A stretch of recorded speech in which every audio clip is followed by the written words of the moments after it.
26 episode की शुरुआत में हम देखते हैं कि और उसके बाद मिस्टर चू जैसे ही कैसीनो में आती है और वो डोली को देखती है तो उसे पहचान जाती है, इसलिए वो यहाँ से भागने लगती है। तो आगे से डोली और इवान उसकी पीछा करने लगती है और उसे पकड़ लेते हैं। तो आगे से डोली उसे धमकी देती है कि इवान एक प्रोफेशनल किलर है, अगर तुम हमें सब कुछ सच नहीं बताओगे तो वो तुम्हें मार डालेगा। और यहाँ पर मिस्टर चू इतना घबरा जाती है कि वो सारी बातें उन्हें बता देती है कि इसके पीछे लिंडा है। लिंडा ने ही मुझे बोला था कि मिस्टर इवान की कंपनी के साथ छेड़छाड़ करने के लिए, इसलिए मैंने उनकी कंपनी की एक एम्प्लॉय मिस्टर इन से मिलने के लिए गई थी। और क्योंकि उनकी बेटी की तबीयत खराब थी और उन्हें पैसे की जरूरत थी, इसलिए वो पैसे के बदले जियांग की फादर यानी कि मिस्टर जियांग की कंपनी की फूड क्वालिटी के साथ छेड़छाड़ करती है, जिस वजह से उन्हें काफ़ी फाइनेंशियल प्रॉब्लम हुआ।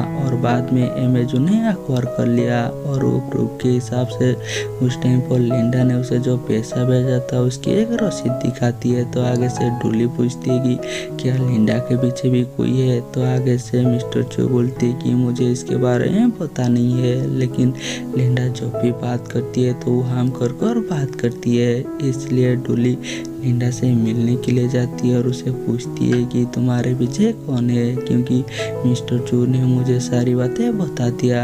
लेकिन लिंडा भी उसे ज़्यादा कुछ ही बताता नहीं है। और इवान भी मिस्टर इन से मिलने के लिए जाती है, लेकिन पहली मुलाकात उसकी बेटी से होती है जिसका अभी भी तबीयत खराब है और उसके पास सिर्फ 1 ही साल है जिंदा रहने के लिए। और उसके बाद वो जाकर मिस्टर इन से मिलती है और उन्हें पूछती है कि उस टाइम पर हुआ क्या था। तो आगे से मिस्टर इन भी उसे सारी बातें बता देती है कि उस टाइम पर मेरी बेटी की तबीयत खराब थी और मुझे पैसों की जरूरत थी, इसलिए मैंने उनकी बात मान ली। इसलिए मिस्टर जियांग की कंपनी में काफ़ी फाइनेंशियल प्रॉब्लम आया, जिस वजह से उन्हें जैसे मिलने जाना पड़ा। लेकिन बाद में उन्हें भी पता चल गया कि ये उनके साथ जानबूझकर किया गया है। और उस दिन उनके पास एक कपल मिलने के लिए आई थी और उसी दिन ही उनकी डेथ हो गई। तो आगे से इवान पूछती कि क्या आपको याद है कि वो कपल कौन है। तो आगे से मिस्टर इन बताए थे कि वो लिंडा और लिन तैमू है। तो यहाँ पर इवान समझ जाती है कि लिन तैमू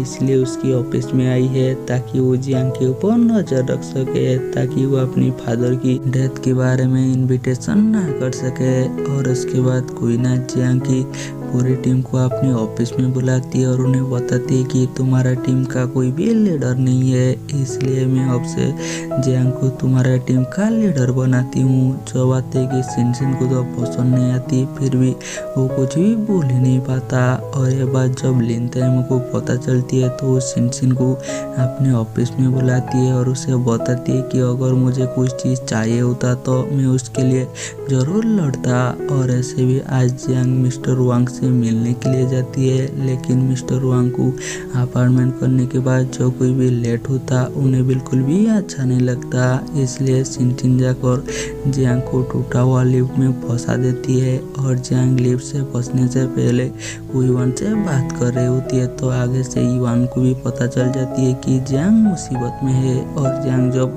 लिफ्ट में फंस जाती है तो वो इतना घबरा जाती है कि वो वहीं पर बेहोश हो जाती है। और इवान भी पहुंच जाती है जियांग का रेस्क्यू करने के लिए और वो जियांग को लेकर हॉस्पिटल जाती है। और जब ये बातें डोली को भी पता चलती है तो डोली भी हॉस्पिटल पहुंच जाती है, लेकिन वो जियांग और इवान को इतना करीब देखकर उसे तो बहुत ज़्यादा जलन होती है, इसलिए वो लिन तैमू से मिलने के लिए जाती है और उसे बोलती है कि ऐसे तो सबको पता है कि इवान मेरी दुश्मन है और मैं उससे बदला भी लेना चाहती हूँ, जिसमें मुझे तुम्हारी मदद चाहिए। तो आगे से लिन तैमू बोलती है कि मैं तुम्हारी मदद क्यों करूँगा। तो आगे से डोली उसकी इनसाइडर ट्रेडिंग के बारे में बताती है और उसकी सीक्रेट कंपनी सी ग्रुप के बारे में बताती है और बताती है कि ये बात मुझे तक पता नहीं, ये बात इवान को भी पता है और अब तो वो हम दोनों का ही दुश्मन हो गया, तो हम दोनों मिलकर उसे बदला लेते हैं। और इसके बदले में इतना चाहती हूँ कि तुम जियांग को कोई भी नुकसान ना पहुँचाओ। तो आगे से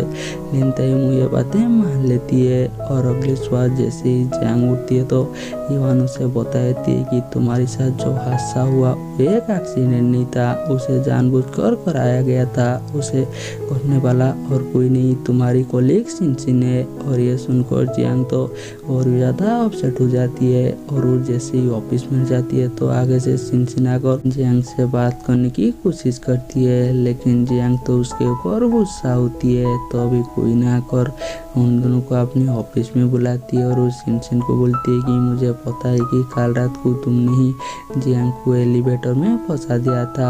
और वो जैसे ही एविडेंस दिखाती है और उसे बताती है कि तुम्हें कंपनी से निकाल दिया जाएगा और पुलिस भी तुम्हें अरेस्ट कर लेगी। और इस बात पर तो सिनसिन बहुत ज़्यादा घबरा जाती है और वो जियांग से माफ़ी मांगने लगती है। तो जियांग सिनसिन से बात करने के लिए उसे बाहर लेकर जाती है और सिनसिन उसे माफ़ी मांगती है कि अगर तुम चाहते हो तो मैं कंपनी छोड़ दूंगा, लेकिन तुम पुलिस पर मेरी रिपोर्ट मत करो। लेकिन आगे से जियांग भी डिसाइड कर देती है कि वो जिंग को माफ़ कर देगी और ये इस बात पर तो सिनसिन बहुत ज़्यादा खुश हो जाती है। और यहीं पर हमारी एपिसोड ख़त्म हो जाती है और हम मिलेंगे जल्दी नेक्स्ट एपिसोड में।